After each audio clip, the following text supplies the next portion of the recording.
Hello, everybody. Welcome to Bill Neyman's Bogus Hangout. I'm going to have our guests introduce themselves and go around in a circle, starting at the bottom right. Zara? Hi, I'm Zara Altair. I write for the web. Terry? Terry Van Horn. I don't know. I'm just here. Thomas? Tom Zickel, founder of Blueprint Marketing. Doc? Doc Sheldon of Intrinsic Value SEO and Deep SEO Conference.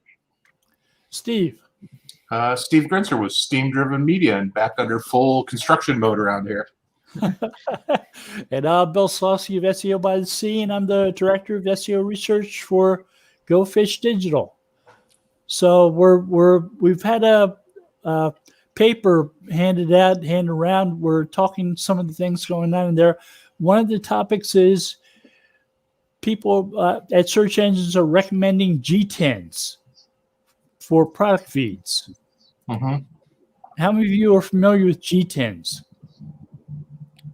I've seen them around at Amazon. Yep. And I know that the guy who was running GS1 was using G10s. They started using G10s in barcodes like 40 years ago. So it's been around a long time, longer than the web. Oh, yeah. Any supermarket you walk into has barcodes on products that they scan, give you a price. So it's kind of good seeing those on products in stores. So some places like Amazon, you'll see two products that look like they're the same, and they'll have completely different G10s. It's because they've been assigned different G10s by the company that GS1 who assigns G10s. And they're so that if you return a product, the right company gets credit or has to pay you back for the return of the product. So okay, then it didn't work the way I thought. Well, the whole point, I thought that there could only, if there's a product and they're the same, they should have the same G10. If they're from different companies, they're going to have different G10s. Yeah. Right. They use it as a way of deciding who gets to pay people back or return goods or things like that. And now in structured data, we're seeing it as a big connection to G10s and who's the original manufacturer or seller of that product. Right. You can have like a same as codes for products. I think they require just the MSN, the SKU, and I think they're going to start requiring some sort of a G10 soon. Can't you just go to the site and generate those yourself? No, you can't. You get them assigned to you. Oh, okay. You sign up with GS1 and they're assigned to you. So manufacturers do that. So GS1 is a nonprofit. Okay. They're large, huge nonprofit. They're Then there's international. not much difference between them and a SKU then, really. The SKU is set by you can change it from company to company for different products. But you can. With the GS10, from what I understand, it is set by the manufacturer to make sure that there's no change in it. It's like an MSN number in a way, where or MPN number, but it's so you can discover the actual product itself. So, and this is what I thought, Thomas, was that a G10, right? If you're making a television and someone else is making a television, they have the same G10. From what I understand, yes. That is okay, which is different than a SKU, because the manufacturer will give out two different SKUs for the exact same product. I know this for a fact. The seller can if somebody is selling a TV that's made by one person and there's a different seller, the manufacturer may assign them different G10s to the distributors. Then what's the value of it? It's no different than a SKU. The value is if you buy a product at a place like Amazon, you return it, they look at the G10, and that lets them decide who gets to pay you back the refund. It's traceable. So even if the manufacturer gives two different numbers to two different selling agents, when they get pinged with that number, they can say, okay, that selling agent was Joe Blow over here. It can be traced back to who sold it, but the manufacturer is the one who's ultimately responsible. So the manufacturer's giving that the G10 number. The distributors are getting different numbers. Yeah, that's part of GS1, right? It generates Right. the other G10 for the distributor. So if you're Best Buy and Sony makes the TV, then Sony creates one G10 and then they put it on theirs, and then Best Buy gets another, something like that. It's not really a huge deal for anybody that's a seller. I've got some clients that are actual manufacturers, and this is going to be a colossal pain in the ass for them. Yeah. When it becomes required for their feeds, because right now they're doing manufacturer generated IDs, and those are acceptable at this point for both Amazon and Google. But when those are no longer acceptable, he's going to have to go ahead and buy himself his own prefix for the G10 so that he can generate his own on the fly, because he creates a couple hundred new products every year. So he can't be buying from a wholesale third-party seller of G10s and run the risk that that person sells it to multiple people and causes problems, which does happen.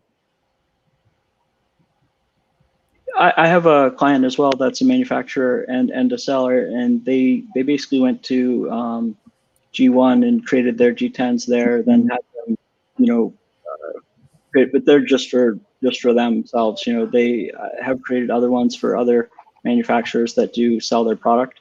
However, most of they've been pretty good in helping track things down, and I think that when the change does come, it's going to give Google a lot more data than it had before. It's going to be the big deal. Definitely. And that wouldn't be why Google's doing that, would it? No, never. Why would Google want more data? So Google, I'm writing about a patent right now on voice search. And we knew that when Google started Google 411, like 10 years ago, they were doing that only for the speech data. And they were doing voice searches for free. Yep. Well, and they were also a huge investor in some of these free credit check companies. Yeah. They invested heavily in some of these companies so that they could continue to offer it for free, so they could collect all the credit data. Oh, with Plaid and stuff, yeah, just like GPay. Yeah, if you have Google Pay as opposed to Apple Pay now, you share all your financial information now with GPay, the updated version. It's sort of, Google acting as Big Brother again. Google Voice has been free for a long time as well. I wonder if they've been recording. I'm pretty sure they've been learning from that as well. Do you really have to wonder, Tom? No. Trying to give them the benefit of the doubt, but I guess that's really not something. No. So there's news that Google Local Search has recently done an update. And Google Local Search has sort of replaced the Yellow Pages. They're sort of tracking all the businesses that are doing business. And you can look places up online, find the phone number, find their address, navigate to them. So what are they changing with local search? Anybody notice any changes? Nobody knew anything. Just that there was more flux in rankings. If you check your rankings every day, there's going to be flux. Like these people, I gotta wonder where they're, Right. If you're doing SEO on a daily basis, you're checking your favorite terms to see how well or how poorly you're ranking. And if things change, it's part of being an SEO. Yeah, but why are they checking daily?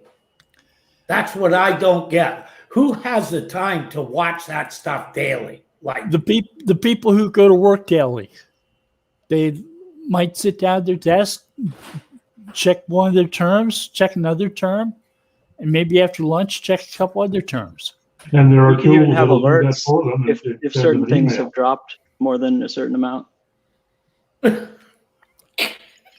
or gone up. if you have to pay that much attention, you're not doing it right. Sorry. People are looking at competitors too.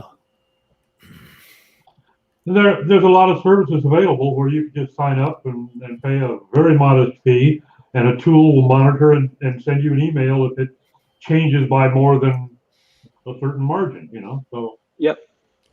No, you don't have to 25 sit years, there and- never seen a site where even checking it weekly really gave you much information. I've seen when people no index their entire site with a robots.txt. I've seen that make a That might difference. have an effect, yeah. Barring total idiocy. Yeah. Okay. Yeah, pretty much. So who's done that other than Forbes and Wikipedia? Apparently, a lot of people who hire outside developers have it happen to them. Mhm. A lot of people don't, Thing we check.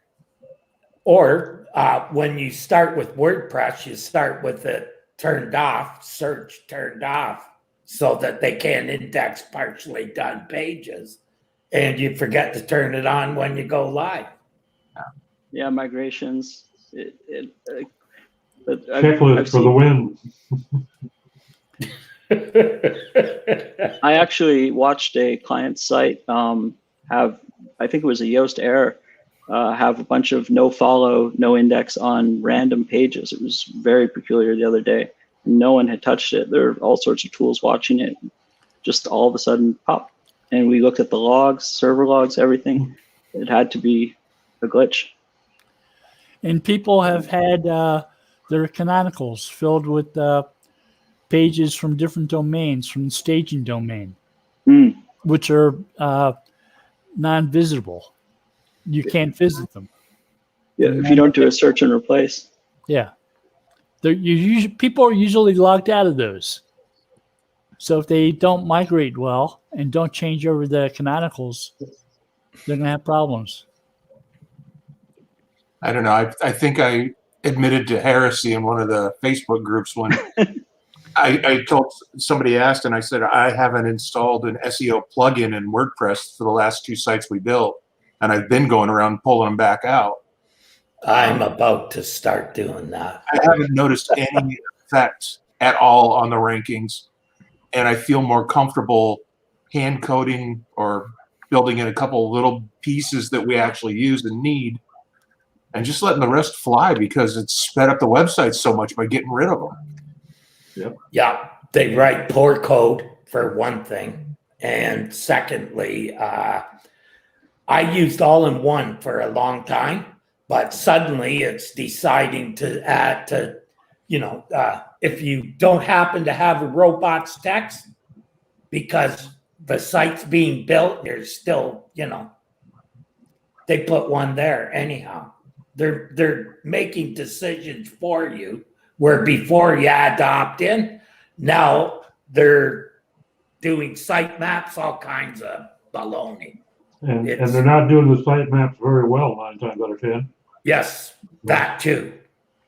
Yeah, I've noticed that you can Screaming Frog a sitemap much better than you can do it with the plugin. Have used that for years, Thomas. That's the only thing I use for a sitemap because I want to also, when I'm done, bring it down and look at the sitemap, and then I submit by hand to Google. I quit doing that, and I've seen a change in the indexing of the websites. That makes sense, yeah. But I have some clients that have millions of pages on WordPress, and with that, you kind of have to go with a plugin if you want the canonical.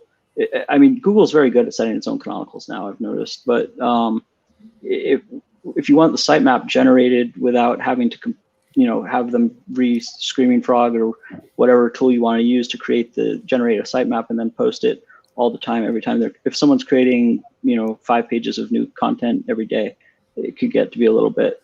But I do agree that it's a higher quality sitemap. One of the plugins I got to try recently was Rank Math, and I thought it was all right, but I still most familiar with Yoast. And New Relic actually shows it as one of the slowest functioning plugins on most sites. The advantage to Screaming Frog is the other information that's right at your fingertips after you Absolutely make the sitemap. Those other problems don't occur because you pick them up quickly. Exactly. Yeah. There's no 301s or anything like that in the sitemap. Or dead URLs. Yep. Orphan. You can fix the orphans before they get published into the sitemap.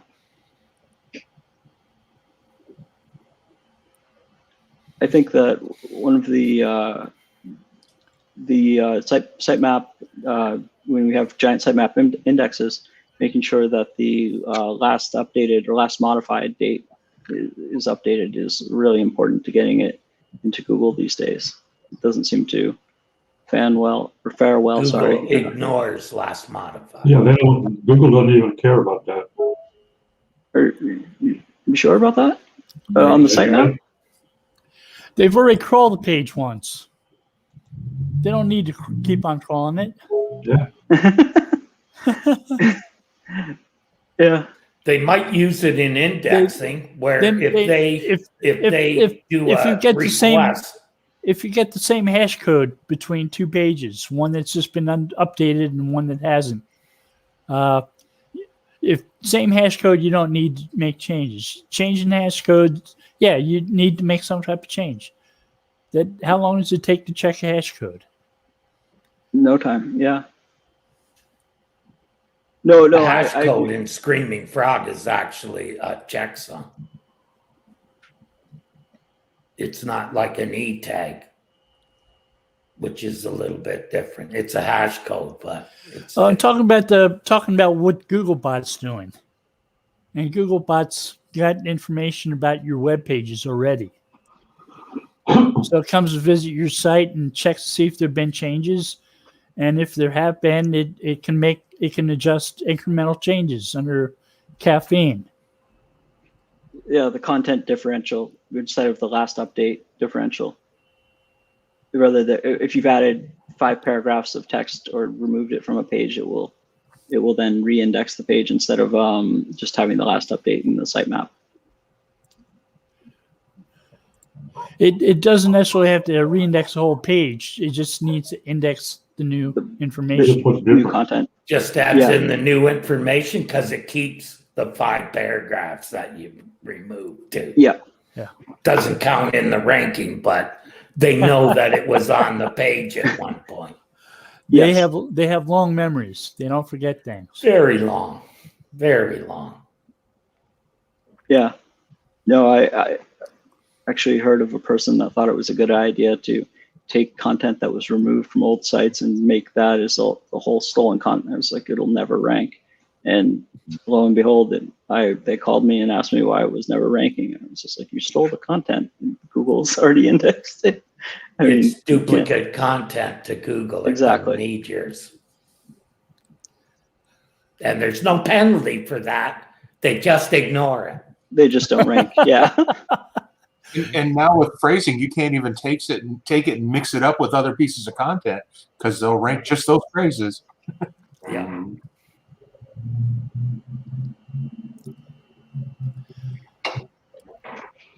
Gonna have to fire up the spinners again.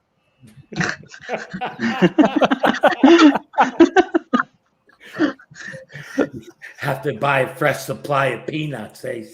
Keep the monkeys at it.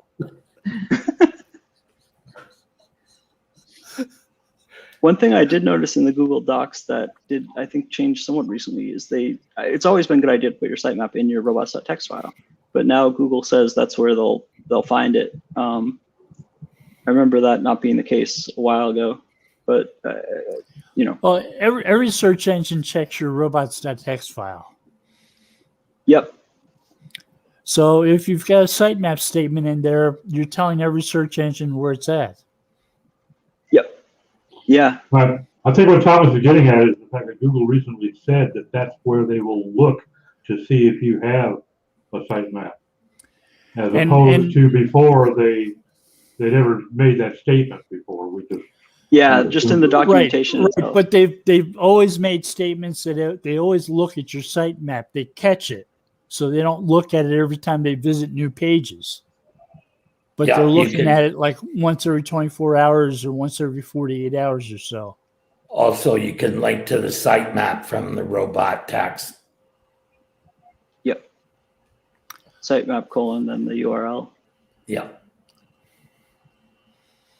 I saw that on one client's site. They had the wrong sitemap, and by updating it, it seemed to make a slight difference. Not a good idea.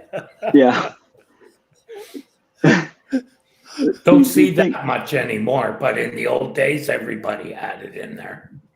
Yeah, no, it's interesting. Like, the first time I've seen it in the documentation that it actually specifies we will discover your new sitemap. Because sometimes when you're migrating a site, you might switch the format of your sitemap. It might be _index sitemap, or it's always good to redirect back to sitemap.xml, I think. But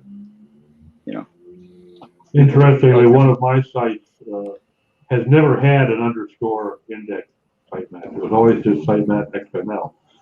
Yeah. And I ran a test the other day with SEMrush, and it was showing as a 404 the _index. So I went to check, and sure as hell, and of course it wasn't redirecting to the standard sitemap either. So I went to check, and Google had it listed as an _index, and that site has never ever had an index. it just added it to Search Console. So how that? Yeah, I don't know how in the world that ever happened. There's never been an _index file for that site. Yet somehow that's what Google thought they were supposed to be looking for, and was reporting as a not found, and what SEMrush somehow or other found as a not found as well. Yeah, determined to be a not found. Was it a WordPress site? Yes.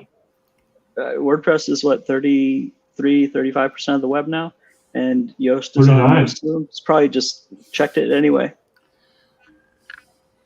Yeah, like 39%. Yeah, it might have just by trying to check different sitemap formats that it knows of, tried to find it, or it maybe is a possibility that the plugin was installed and removed. On the other thing, no, there never was one to remove. Plus the fact that in the robot's text, it calls out sitemap XML. And neither Google nor SEMrush bothered to check it. That's really interesting.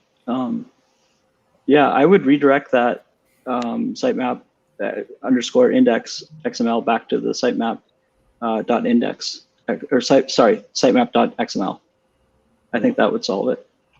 Well, I just resubmitted it to Google and got the right one in there, and that's fixed. That's the best way. So SEMrush and Google are somehow, SEMrush is deriving some information from GSP. I'm not exactly sure how in the world that happened. Maybe they've got some sort of a They have a connection. feed, but they didn't get that information anywhere else. When you set up your SEMrush account, you didn't authorize it? Say again? You didn't authorize Search Console when you set up your SEMrush account? No, I was checking it independently. So they may look at the sitemap every time they come to your site. They don't download it or add or do anything with it. They just read it. Because when I checked mine this morning, the sitemap had been last updated in August. So they had nothing new since August, which is why I'm going to start doing it monthly again myself to make sure they're getting everything, and not one of the new pages that I've done were included in the index Since August? since August. Wow. So there are, in my opinion, definite advantages to updating that monthly. I just did a migration where we had two separate sites that were two separate languages, two different WordPress sites, one Spanish, one English, and then we combined them into one site and then migrated it over into, it made sense for the plugin that was doing the HR flang and all that. And basically what ended up happening was some of the URLs were being changed by the person who owns the site as we're doing this, which I said, please don't do this. And luckily they kept an archive of it. But as soon as I submitted that new archive of redirects and things like that, it instantly, it caught it in about 3 days. It's been a while, but I work for a company that purchased their next largest competitor, and then a couple weeks later purchased their next largest competitor. So they had to combine all three sites, and they liked the larger competitors because the brand names were well known. So they wanted to keep the brand names of the products from the previous sites. So that was fun putting together. Oh, yeah. I did that recently too on a HubSpot site, which locks you into a lot more of, you can't do as much as on a WordPress site or most other sites with it being self-hosted. And that was a lot of time, but it was worth it at the end. Like you said, like having that big brand presence and people knowing that, household name makes a world of difference to any of the products that are being talked or services that are being talked about. I would have never thought of putting a site on HubSpot, only if it was spam. I had a client get bought out, and during the transition meeting, I asked, I was at part of the transition team and asked them, what they were going to do, one of the reasons they were buying them, and they said because they could never outrank them in Google. Like, okay, that's cool. Well, do you want to, have me come in or, consult with your? They're like, oh no, we've got our own internal team that can handle that. And I'm like, point of order. One of the reasons you're buying them is because you can't outrank me, but you don't want me because your guys got it covered.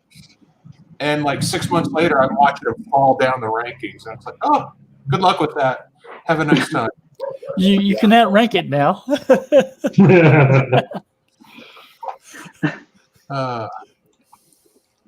Yeah, it's interesting too to see when sites actually change hands. They're supposed to.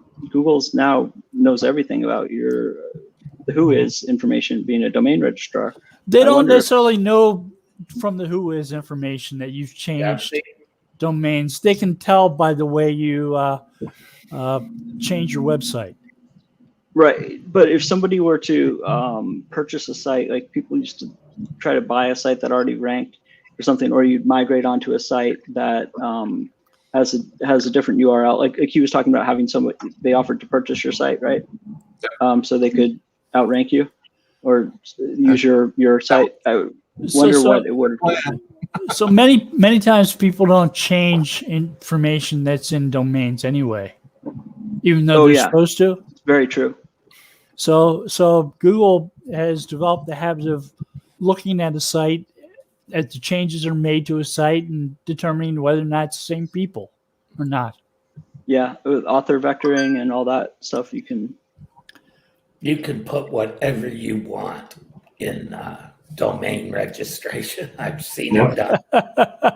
Right. Don't have to use your own name. Don't have to even have a real person attached to it. I've seen it done, Terry. Is that kind of like asking for a friend? It's a joke. But do you guys think it's still a wise thing to try to buy a site that already is ranking Privacy? Oh, sorry, I cut you off. To purchase a site that's already ranking well for those terms? No? If you do, don't touch it. Don't touch it. Just leave it. And hires the guy who did it to keep doing it. It's easy. It's amazing how that works. Yep. Yeah, no, I definitely agree that works. I'm just saying changing the the domain, I guess, yeah, you couldn't really make, if you made changes to where the You start URLs. redirecting a whole bunch of URLs, the big red light comes on in Google, and Yeah. you're now flying well above right on the radar. You know what I mean? Right. That's, Yeah. No, I agree. that's the biggest mistake most people who buy aged domains make, is they buy it and then they turn around and 301 it to their site, and they get a momentary boost and they're all happy, and then a month later their site falls back to where it was or worse. Or they buy the domain, they fill it up with links to other places. Yeah. That they're trying to rank better at. And if you have the budget to maintain that at scale and just keep doing it month after month, you'll be fine. You'll do it really well. So, Buy a new site every month. oh yeah, I know. I know people who do, and they do and they make damn good money doing it. So they're happy to spend the 20 grand a month in domains and hosting and all that stuff, because it's keeping them making more than that, a lot Rather more. than optimize their original site, they're putting the money into buying. Well, it helps their optimized sites. There are ways to do these things, but we don't talk about them. And, you know, I talk about because them. they shouldn't be talked about, because most people don't have the wherewithal to correctly implement. So I agree. you can give people too much knowledge, and we're pretty careful about that. That's a good tip. Yeah. Fight Club. But now that I'm out of the business, I'm starting to tell all my little secrets. Put some out on Twitter today, and you think, oh God, you didn't know that? Should have joined the dojo. You would have known a decade ago.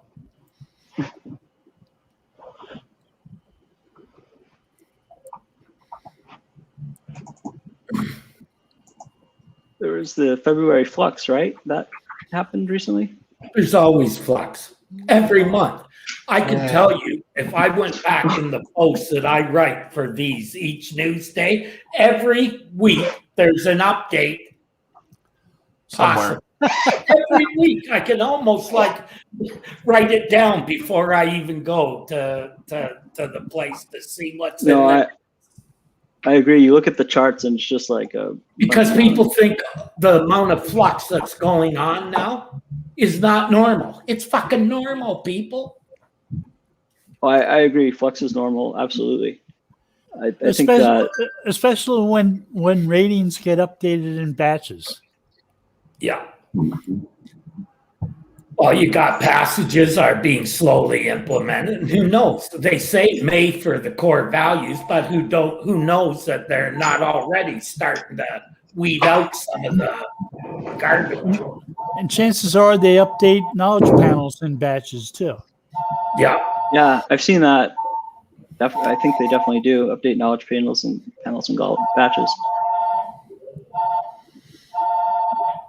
I'm just going to let it ring.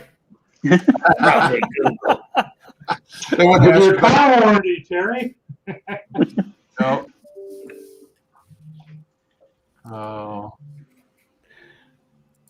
It's either Google or somebody made a purchase on Amazon this morning.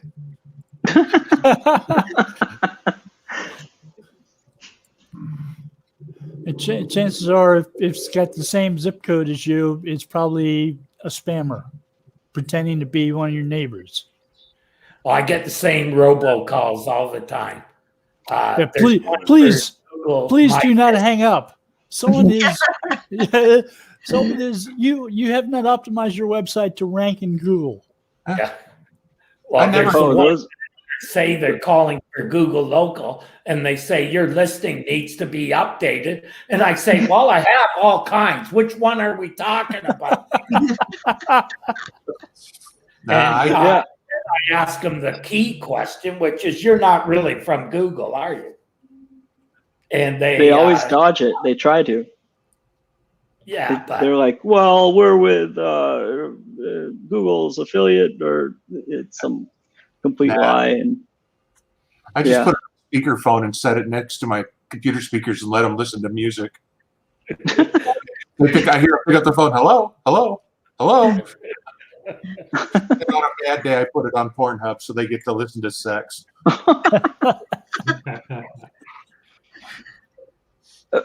I got one where the guy actually went through it with me, and he goes, "What's your domain?" I go, "Well, you called me about it." And I go, "Okay, I'll give it to you." I spelled out Google for him. He goes, "Oh, it's ranking terribly." Oh, that's a shame. I'm like, "And what search engine?" He's like, "Google, Bing." I'm like, "Oh man, that's awful.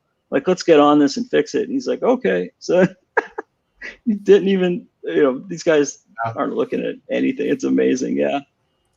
I used to do that to my delivery guys when I had the pizza place, and I would order a pizza from the office with our address and see how far it got through the process before somebody caught it. And I had delivery drivers take a finished pizza and run out the door, get in their car, and start driving before they realized it was to me in back office.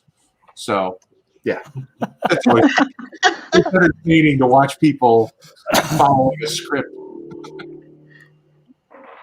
Yeah, robocalls, one of the best tools for spam emails. I know it's a little bit off topic, but is Respam, me@respam.org. If you forward it there, it'll put them into an endless loop of garbage with AI talking to them.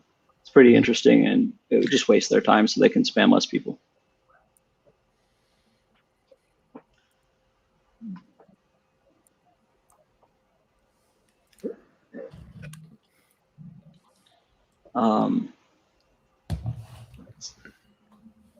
So has anyone found that anything new in Google that they think is interesting, that's really outside of the box lately, or any new like big changes? Yeah, I found one last week. It was Google is keeping an eye on your click-through rates to pages on your site. See if you're getting less click-throughs than you should be. And if you are, they might add query revisions in your knowledge panel to give you more clicks. Huh. That's interesting. So it's actually tracking it and giving an incorrect number, and then No, it's a correct number. If you were ranking for something and it's decreased, you're not ranking as highly as you should for that query term, but you're still ranking highly. You're not getting the clicks though. Yep. Google may add query revisions in your knowledge panel to get you more clicks.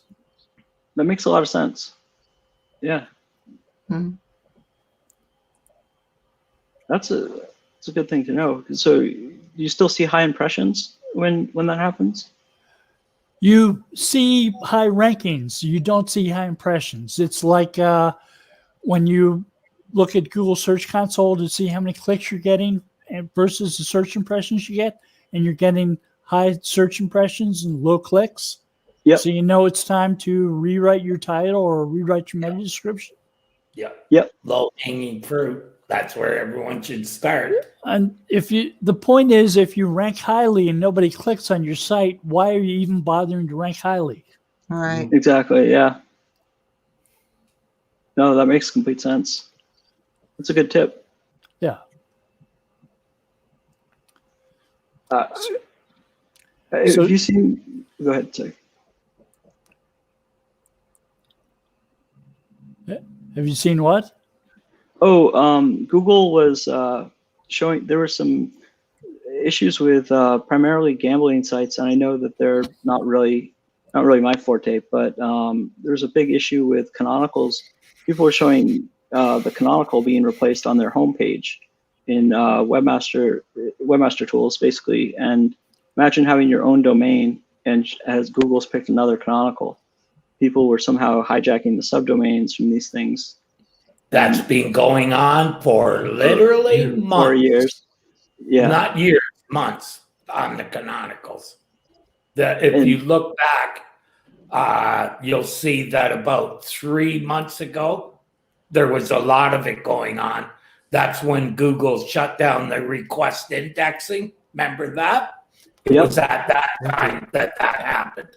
That's And why, huh? I believe that there's something going on, just like there was with the 302s back in the day, if you remember that one, hijacking through 302. Yes. Yeah. Yeah, well, I think that kind of thing is happening now, and I have some theories about where it's happening.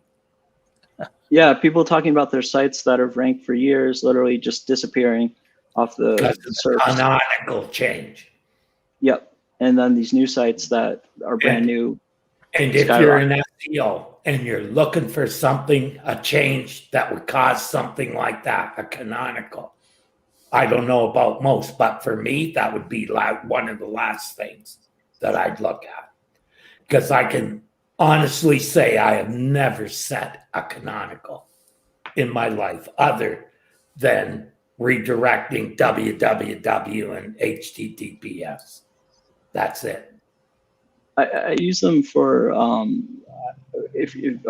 faceted navigation. I think they're really helpful in those cases. But I think Google's gotten very good so that it's almost past the day of the canonical. The bot has gotten so smart that canonical is only to distinguish two pages that are pretty much the same. And query strings and yeah. And that really comes with in most cases, you shouldn't need a canonical. Right. The content's very similar from one page to the next. The query string might be longer for one of those or the others based on the filter that you're possibly using. I have used it in using previous and next. I have used the canonical in that case, but that's the only one.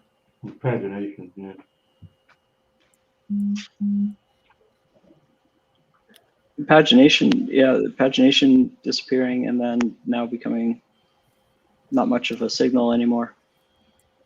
Yeah. As one of those where Google said, whoops, we're still doing that?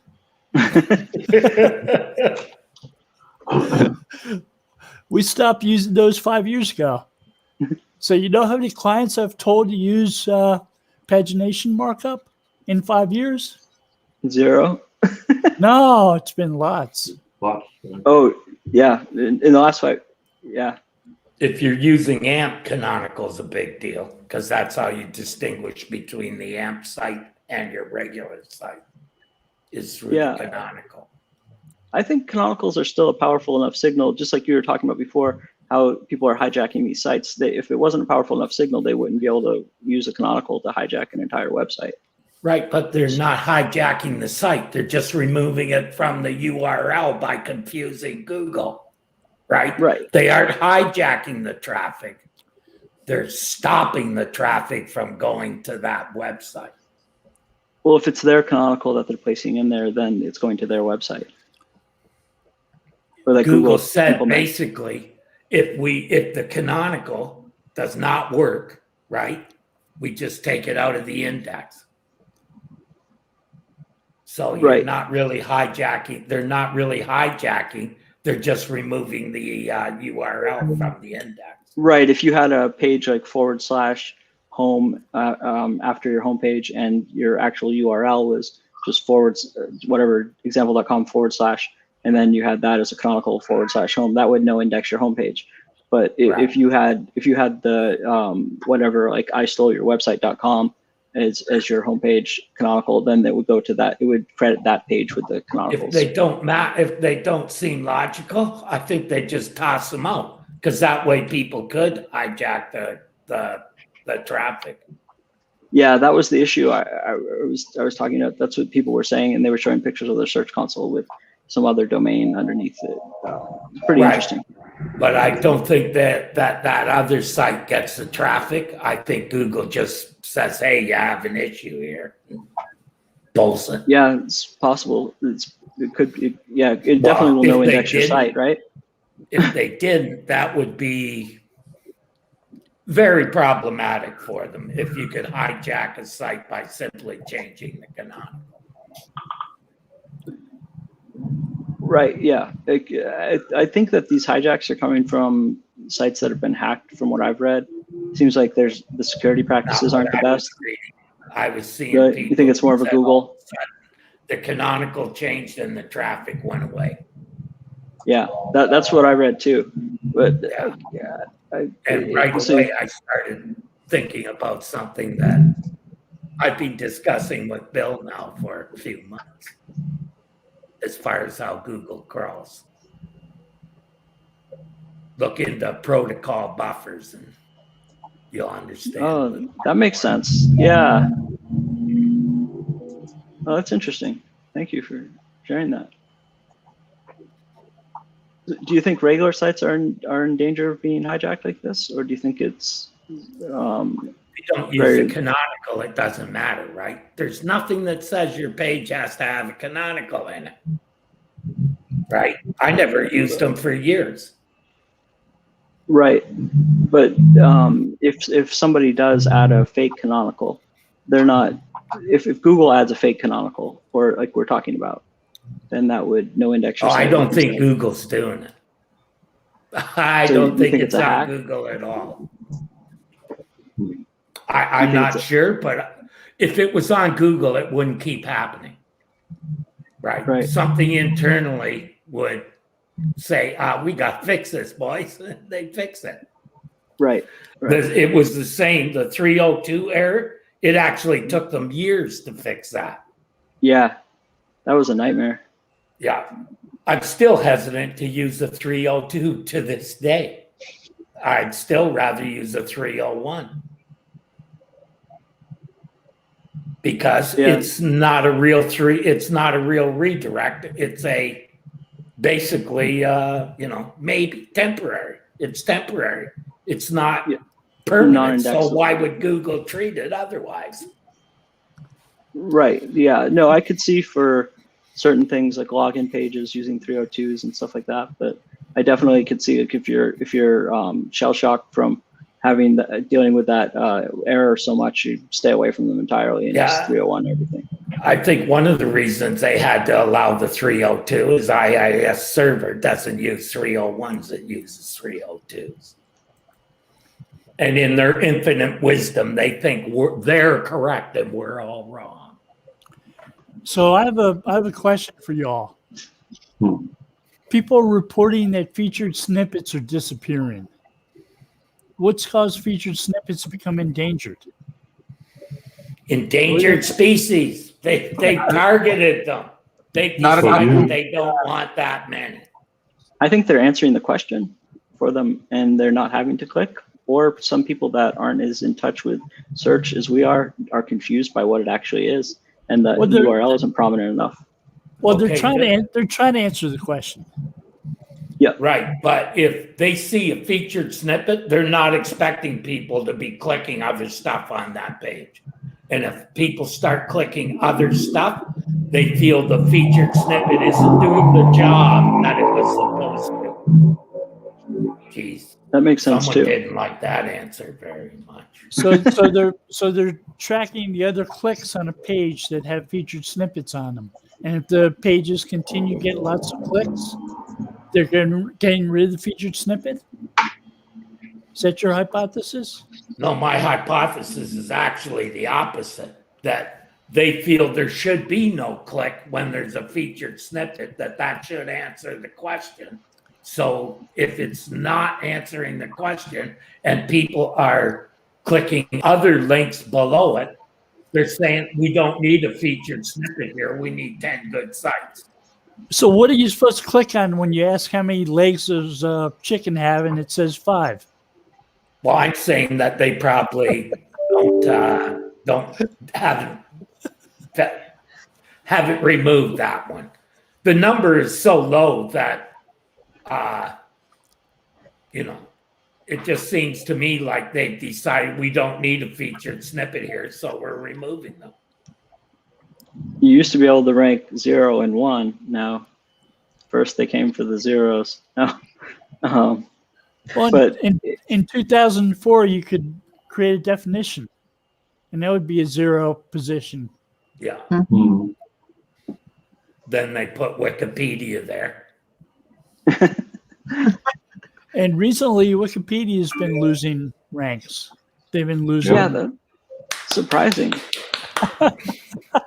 Not a fan. they've been purposefully trying to limit reliance on Wikipedia, sort of like they limited reliance on DMOZ. You remember they used to have the Google directory that was Used to based be a on- must have. You Yep. used to have to submit to DMOZ. Absolutely. and the DMOZ editors would get all offended that people wanted to be listed. Yeah, they definitely would. Yeah, gosh, that was about, is that 8 years ago now or so? That went away a little bit longer. Oh, more than that. Oh yeah. A lot more than Since that. Google I'd say stopped probably using closer- it, it's even longer than that. Like, I think No, Prodigy, because- AOL, DMOZ.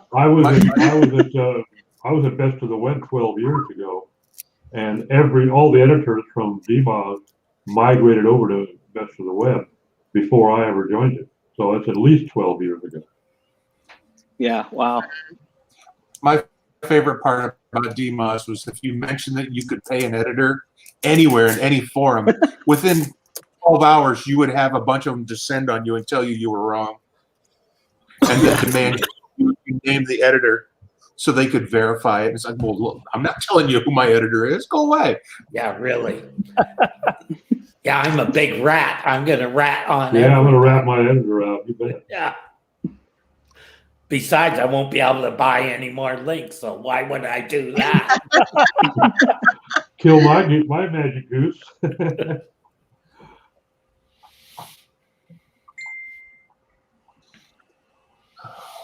So did you guys see that SEMrush is going public? They're going to have an IPO? I did hear that. It's first GameStop? No, I'm just kidding. No, I actually think that'll be a great IPO to invest in.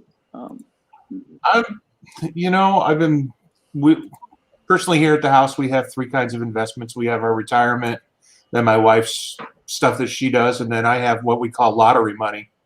And it's what gets played in all the weird stuff. And I think that's a perfect spot for it to go. It's one of those, I think it's going to go up really fast, right out of the gate, and then plateau, drop, and just sit there for the rest of its life. This is purely a liquidity event for the shareholder, for the people who've invested. I So bought that- Asana when it came out, and it went up by 4 times just the past 3 or 4 months. Which I one? Asana. haven't done a site search on the domain yet to see how many LSI keywords pages there are.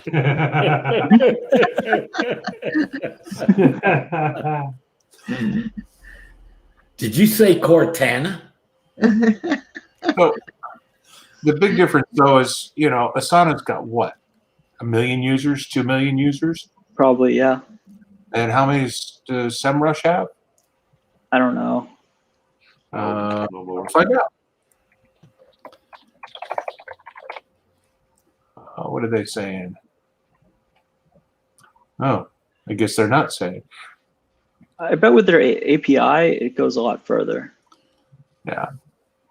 It's like I said, it's going to be one of my lottery plays. I'll throw some cash in it, and if it doubles, PagerDuty, weird things that like people in our industry know about seem to go up quite rapidly once the big institutions find out, at least during the COVID pandemic.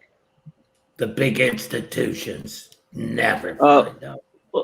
Well, like Goldman talked about Asana, and that's what made it go up. Okay, I'm not familiar with that one.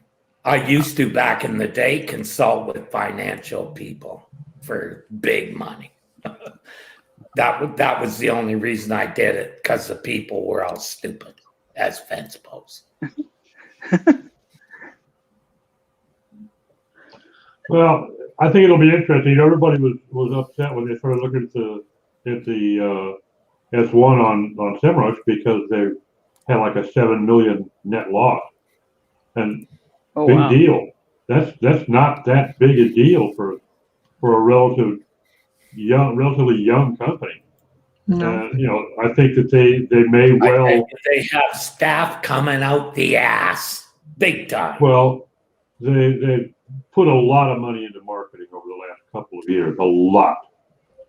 probably one of their biggest money pits. And that doesn't help their bottom line much. The other thing is that going in like that is going to help the evaluation stay low. There's no It's going to loyalty. make for a lot more reasonable growth, I think they'll There's do well. no because loyalty for products like that. And 90% of the users use 10% of the product. I didn't say anything about loyalty, though. I'm just simply saying I started using SEMrush again here just a couple weeks ago because I got it on a beta test. And I had stopped using it about 4 or 5 years ago because I didn't give a damn about ranking. And it has come miles from where it was. The quality of the tool and the drill down capability is amazing now compared to what it was back in 5 years ago. So I'm impressed with that. Loyalty, yeah, you're right. Knock $4 a month off, and I'll move in a New York minute. But I do think that they've got a good product now, and it's probably going to grow. I do agree with you. It's going to grow rapidly. It's not going to skyrocket. I don't think any tool that doesn't break the mold entirely, come out, super innovative, is going to be able to skyrocket these days. One thing SEMrush does do is try to get a little bit of the tool to do a little bit of everything: PPC, content, SEO. Yeah. It seems like it's a jack of a billion trades, and I don't know. It'd be interesting to see what a search tool does in the market like this. You're right about it being cash negative, not being a big deal. I mean, Amazon went cash positive, 5 years ago or something like that, or even more recently. After 20 years. Yeah. But they also had a business that, as they scale, it's just going to make more and more. Yeah, they're a juggernaut. Yeah. But there were a lot of naysayers saying early on, a lot of folks early on said Amazon cannot possibly survive. They're too deep in the red. Well, eat that. But they didn't understand.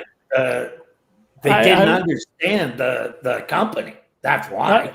I worked at one of the early fulfillment centers for Amazon and watched as they took any profits they were making and spent them on other things. They expanded business over and over and over again until they owned everything. Yeah. So when they start doing the automation of the fulfillment centers, pretty soon they'll have their own autonomous trucks. When I worked there, they were selling books and they were selling music. Right. They had just bought a toy company, and Wow. they kept on buying other things. The fulfillment business at Amazon is just monstrous, huge. Nobody really understands how big the company is. So I was in Delaware. They had a fulfillment center in Nevada, and they had one in Delaware. They were two of the tax-free states, and they just kept on building fulfillment centers in multiple states. They got rid of the tax-free idea and said we can provide fulfillment centers in the best distribution places. Right. And how can they deliver everything in 24 hours? Because they have distribution centers in every major city. They're always just a few minutes away from you. It's only going to get more larger, and it's amazing. I ordered something. The trucks, everything. I ordered a toaster, and it came same day. They shipped it the same day. Wow. So they did get a patent for a 3D printer in one of those trucks that delivers products, so they can build the products in 3D printers while they're delivering. In route. Fulfillment centers. Like Bezos is probably the smartest businessman in our lifetime that come across. No one has integrated like he has across many things. Remember, Amazon isn't probably even their biggest business. AWS. AWS, yeah. AWS. Yep. And for some reason, Google's cloud platform will never, ever catch up because too many people are afraid to use it in case it gets canceled. Yeah. I don't think it's going to get canceled, but I definitely could see them renaming some big parts of it. Well, That is a good point. after 5 years of Google Cloud services, we've decided we're moving in a different direction, and you have 6 minutes to download your data. Right.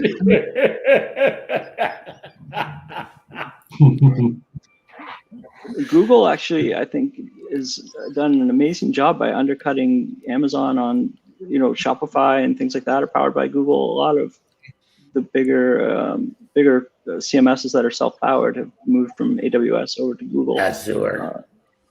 I prefer Azure. I haven't used it as much, but I've heard it's very good. Azure is cheaper and faster. I just For miss the- Linux as well? Pardon me? For Linux servers as well? I've been a Windows developer my whole life, son. If it doesn't have a mouse and an icon he can click, he can't do it. That's right.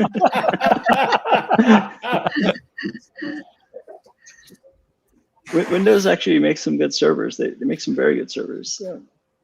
Yeah. Not for the internet. IIS has a bad name, but it doesn't deserve it. Wow. It got a bad name from the early days when it was a piece of shit. And I know because I was on it. Back when Bill Gates was still running the company, he was more interested in being first to market than being best to market. I would agree. And their other thing is they had it way too open. Now it's the exact opposite. Everything is locked down. You have to know your way around a network to get it to run properly. So it's user friendly. No. If you know what you're doing. Yeah. Luckily, my brother does that part. We work as like a pair almost. Does it still require on average twice the RAM for the same specifications of site? Most of the time, like you'd see servers lined up and say, if you want iOS or not being my experience. I actually found it runs WordPress faster than Linux. Wow.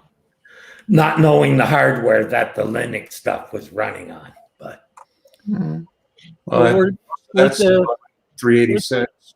We're at the top of the hour, everyone. So thank you all. Take care. It's good of Bye, you Thank joining. you, everybody. everyone. Have fun. I had a great time. Thank you, everyone. Great talking Thanks, with everyone. Thomas. Good Have to a meet good you, day. Thomas. Thank you.